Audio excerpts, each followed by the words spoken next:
Hey, security peeps, we are live with another edition of Breaking Into Cybersecurity Mondays with Dr. Dan.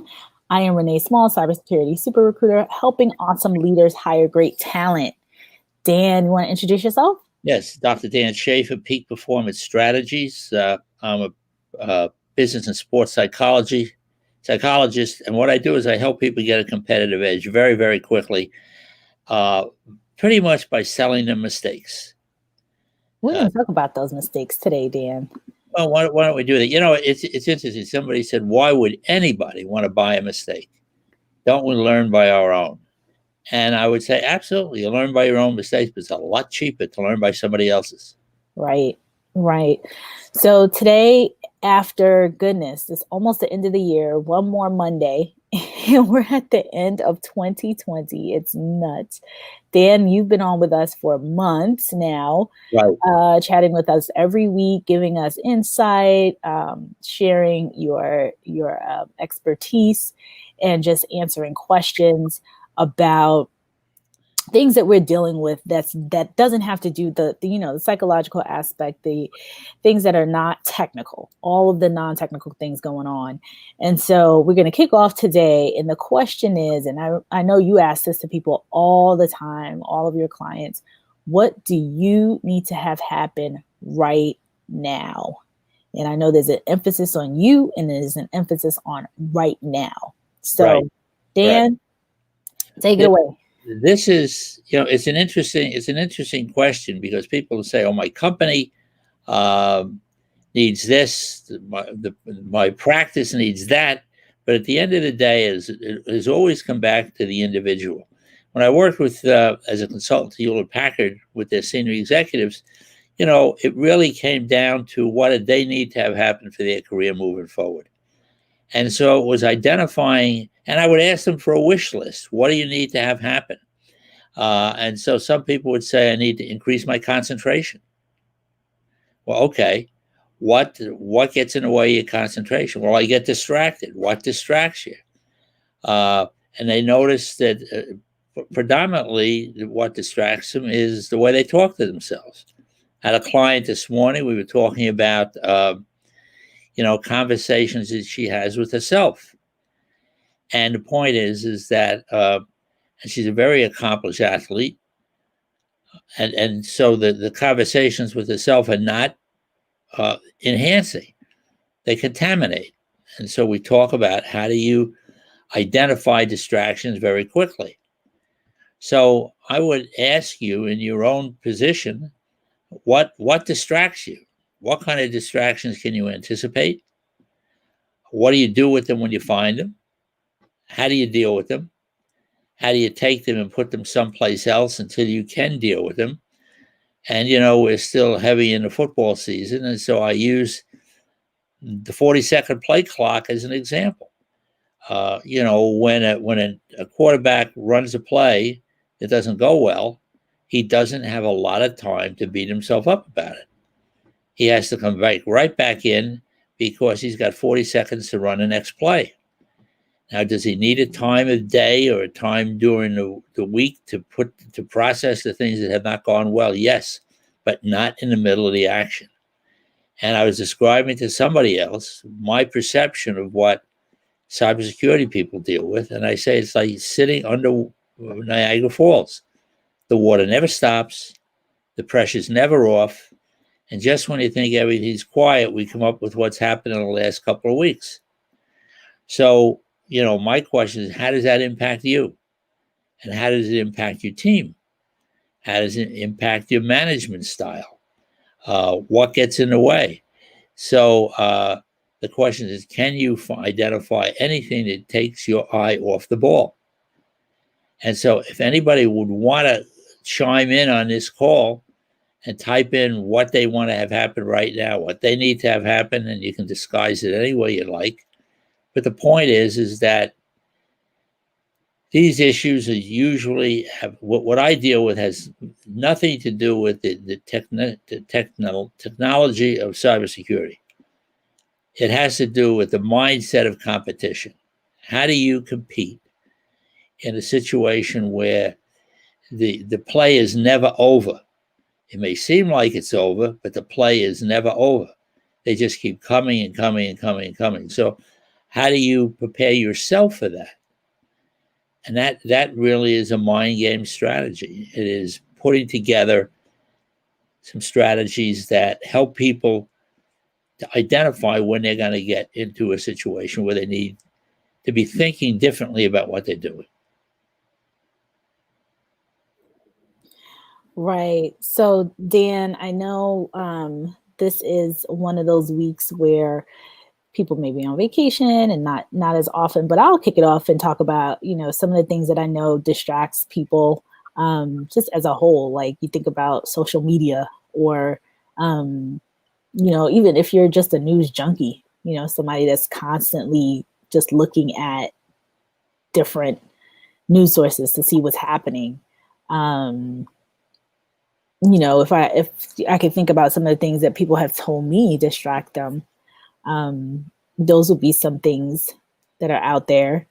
So if that was the case, if somebody's chimed in and say, hey, these are the things that distract me, then, or not even knowing where to start.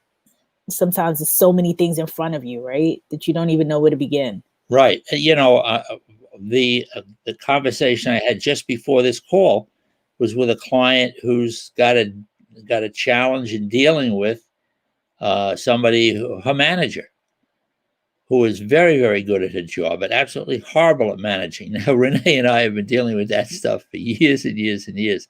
And you look back and you say, if somebody and if dealing with, let me back up a little bit. I said the way we're working together so that people would understand is based on a profile that we have of this particular woman. We're constructing ways and language to use in having conversations with her that are not threatening, but get a message across. And I said to my client, who was absolutely outraged at something that happened, I said, the first thing I want you to do is I want you to put the pin back in the grenade and give me a call. Because today, changing jobs is not easy. And finding someone who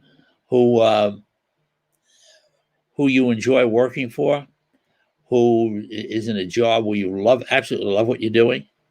I mean, there's absolutely nothing better than to be doing what you love. If you're doing what you love, you never work a day in your life. You can't wait to get up and do what you do. And thank God, that's the situation I'm in. I mean, I love what I'm doing. I mean, I'm talking to athletes, people who run in global companies. But the point is that a lot of it's pretty much the same thing. How do you manage yourself in those situations? How do you control your stress, control your distraction, speak positively to yourself, discover, to develop a strong vision for the future? That's a huge thing today. Everybody today is dealing, it's 2020, almost 2021. Well, every one of my clients is in 2026 working backwards.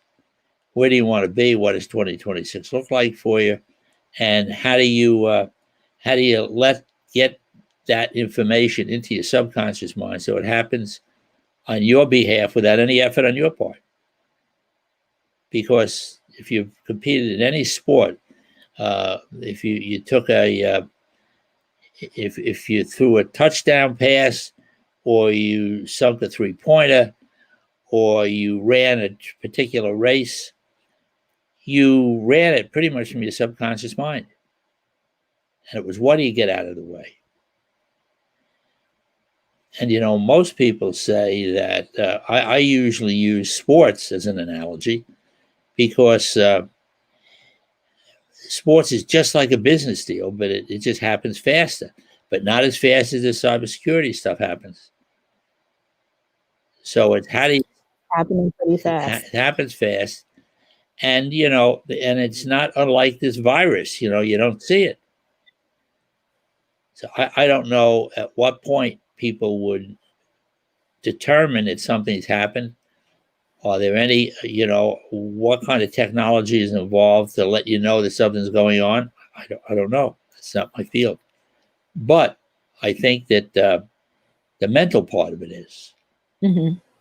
So if you're managing a team, what are your challenges in managing that team? And if your team is remote, that's another whole process that we talk about. Because Right. one of the issues that HP had was they had a tremendous amount of really senior executives managing remote teams. And they could not manage them with the traditional management style. They had to move. Well, I think after this year, like almost everybody in this field is remote. Right. So getting them to the point of excellence in terms of remote management is a necessity at this point. It is, but like anything else, stuff that worked before just doesn't seem to work today. What we did with HP was we moved them from a management culture into a coaching culture. And that is a trickle-down effect. Once you start coaching people and not managing them, it takes a tremendous amount of pressure off the manager and puts it onto the associate. So, and the difference is that if I came to work for Renee, and Renee would say, well, here are some tasks I want you to perform, and she would evaluate me at the end of 6 months or a year and give me a yearly evaluation. But if she had 10 of me and she wasn't close by and she couldn't observe my behavior or monitor my behavior or my productivity, there's a part of her that's going, oh my God, is Dan really doing what he's supposed to be doing here? When you go to the coaching culture, that's different. That doesn't even exist. She would say to me, Dan, here's a process. Here's something I'd like you to handle. Go back and tell me how you're going to handle this. Let's meet tomorrow and give me your plan. So I would come in and describe my plan to her. And she would know instantly if I was on the right track based on her experience versus mine. The second phase of it is you say, okay, we have a timetable. So are you going to be able to handle this and get this done by January 15th? And I would either say yes or no. I have other obligations. I have weddings or something I have to go to. But again, I've done two things. She's gotten me to do two things. One, describe my process, which she would agree with. And the second part is to say, have me commit to the time frame. The third part of this is really what makes it easy for a manager. The third part is she'd say to me, now, Dan, what do you need for this project? What do you need from me? So I would tell her what I felt I needed from her to conduct this process and move it along. Anytime she wants to check on how I'm doing, all she needs to do is call me on the phone and say, Dan, what do you need from me today? What do you need from me today? So it puts everybody in a situation. The pressure that's put on the manager here is interesting. And we've run into this over the years with people we've worked with together.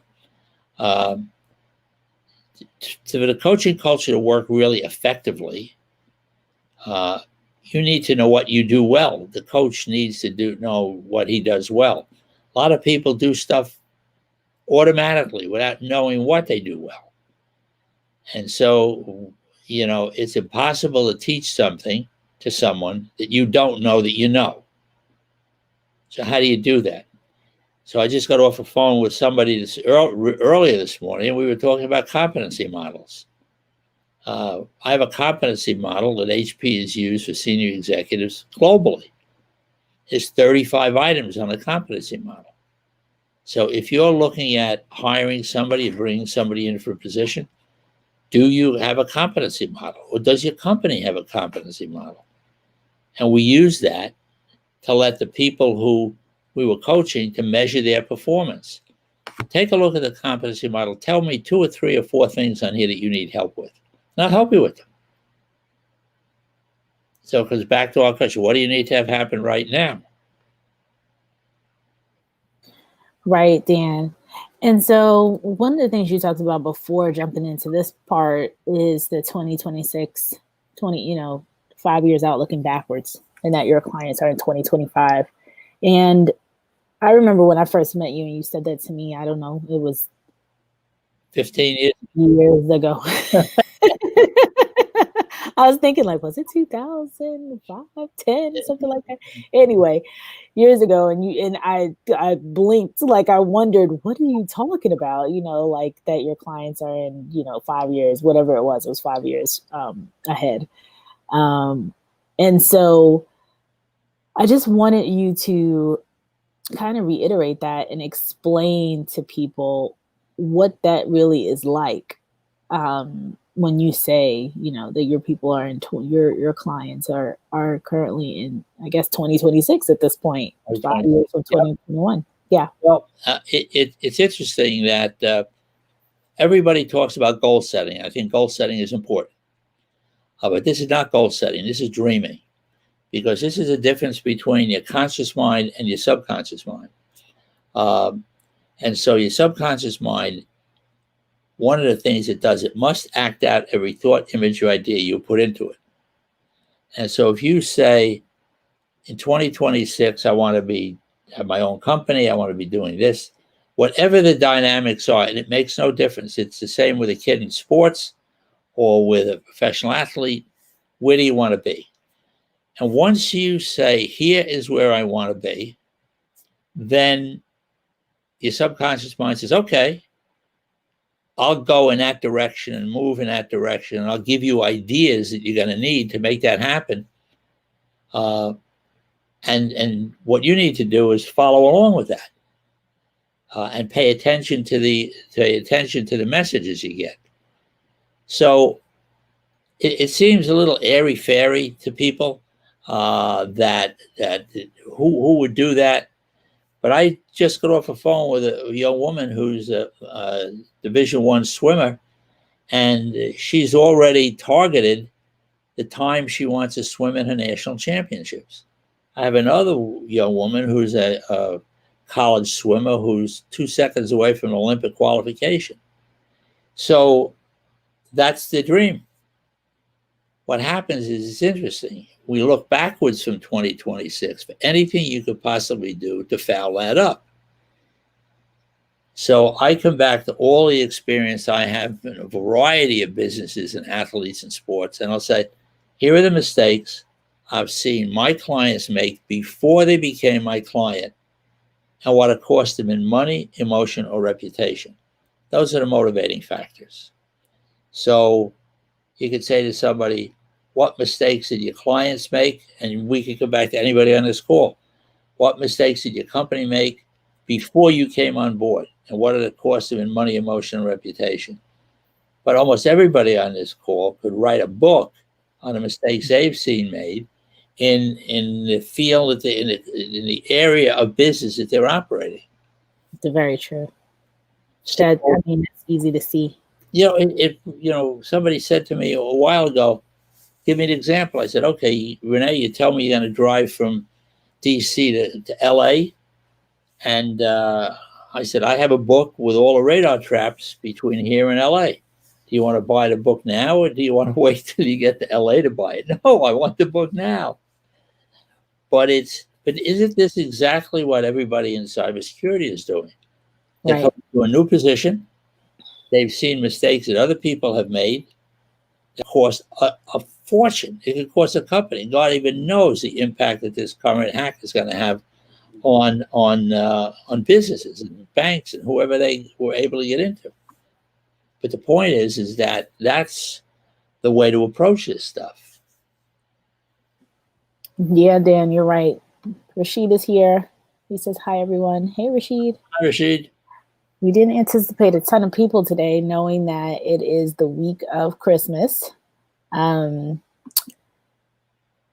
if anyone here has questions or, has anything they want to ask Dan, this is a great time to do so. Especially, what do you want to, the real question is, and it should have been a question mark versus an exclamation, but both. What do you need to have happen right now? And Dan asked this question. Dan, I think this is one of the first questions you ask your clients, right? Yep. Because the thing is that, it was interesting when we came, when we did the work with Hewlett Packard, and I use them as an example because they're a global multinational company with people in, I mean, we were involved, we had clients in 16 countries. So when you come back to that, all the ethnic parts of it, the social structures within companies, in countries, the political philosophies, all of that went aside, because what HP wanted was for these people to have a development plan. What steps do I need to take to develop myself to become a leader in this country? Now, anybody who would like to see this um, um, competency model, send me an email. Just put competency model, and I'll send it out to you. The point is that it's the way they needed to approach what was going on. And how do you do that? Well, by coming back, and they put together development plans, because we would coach these people on a weekly basis for almost a year by phone from wherever they were in the world. But that wasn't the real issue that came in, because when we finally come down face to face with somebody, one-on-one, when it was completely in confidence, it came back to this question. Here's what I need for where I am now, or for where I want to move forward. And I want to find out anything that's in my way of moving forward. But it's a thought process. It's an untraditional, it's a thought process that defies conventional wisdom. And I use as an example a client and friend of mine who's an expert witness in construction. I said, to give me just one example of how you operate, what you do for somebody. He's a project manager for huge international projects. And so he said to me, well, he said, I got a contract to redo a restaurant in New York City. And the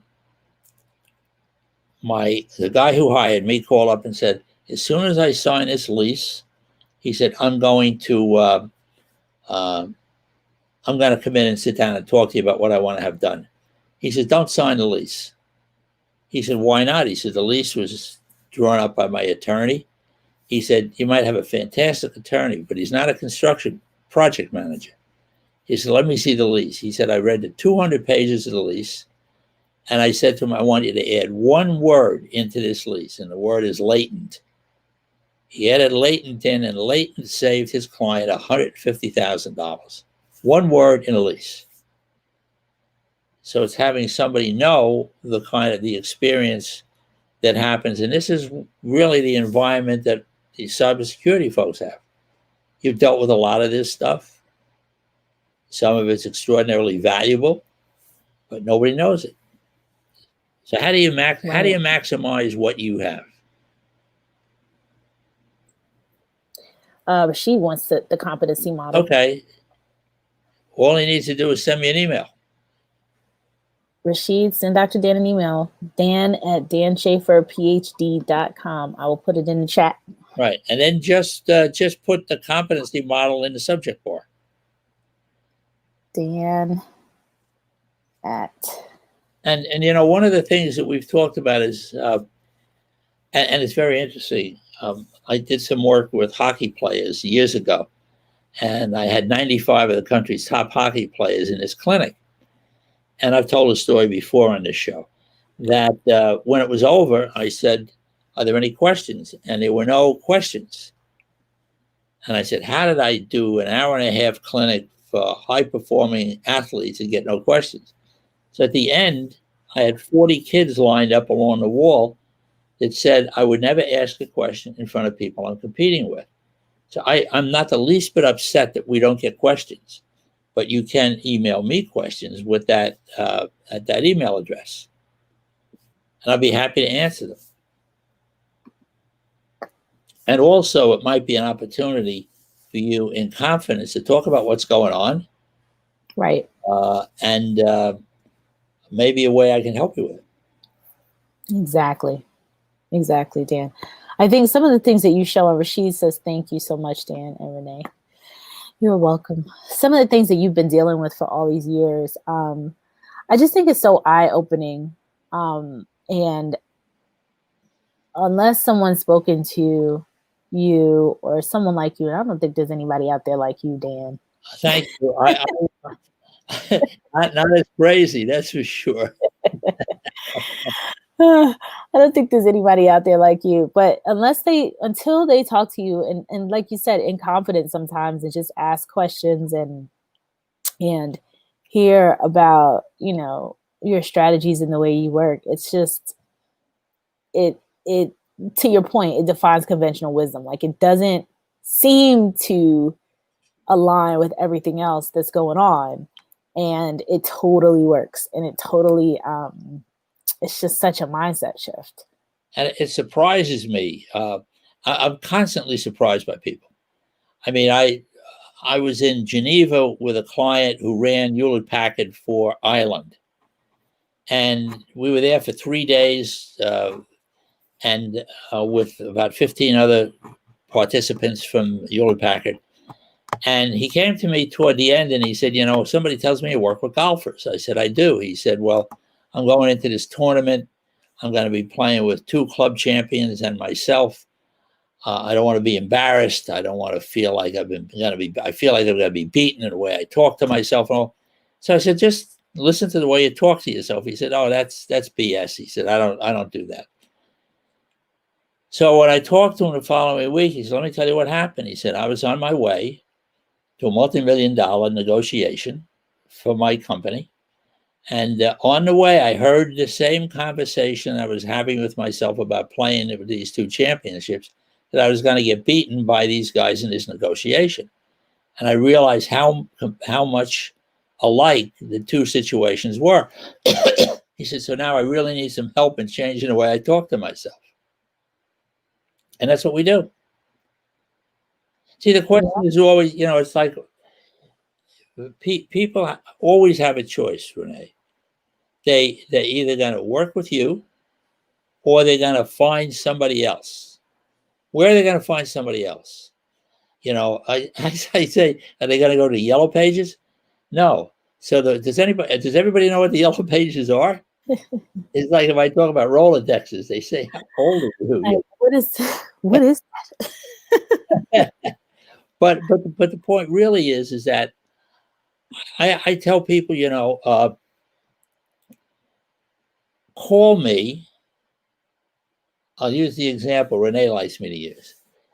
They say, when should I call you? I said, it's simple. You imagine a big fan packed with wet manure and a guy with a plug by an outlet. You call me before he puts the plug in the wall. But the point is that any different than what you guys deal with? No, it's the same stuff. And so it's the same philosophy. Yep, it's exactly the same. But Dan, we're coming up on 28 minutes. Dane is laughing at the fact that when you said the Yellow Pages, he said that's like saying I'm going back to back it up on a floppy disk. Just Dane, I could easily say that, The Yellow Pages and a Rolodex, that's too funny. But it's interesting. I've said to people in business today, I said, guys who are running companies, I said, let's go back to your Rolodex. Because there are relationships in business. There's a lot of business sitting in a Rolodex that doesn't come up on a computer screen. I really, truly wonder if people know what Rolodex is, especially anybody that's like early 20s. Anyway, Dan. Or Google Rolodex and see what comes up. So it is going on. We're at the 29-minute mark. Can you give these folks something to take away with for them for this week? We got one more week in 2020. What a year. Dan, give the audience something for the week. Why don't we do this? Everybody just put your thumb and index finger together like this. And imagine that your thumb and index finger are a dimmer switch. And you just increase the pressure on your thumb. And you'll be surprised to notice that the more pressure you increase on your thumb, the more you start to relax across your neck and across the back of your shoulders. Now, done with some hypnotic strategies and suggestions, this works a lot better. But I've had people say to me, this has worked for me. The last time you showed me this was 15 years ago. And now it still works because it's in your subconscious mind and it's something you want to have happen.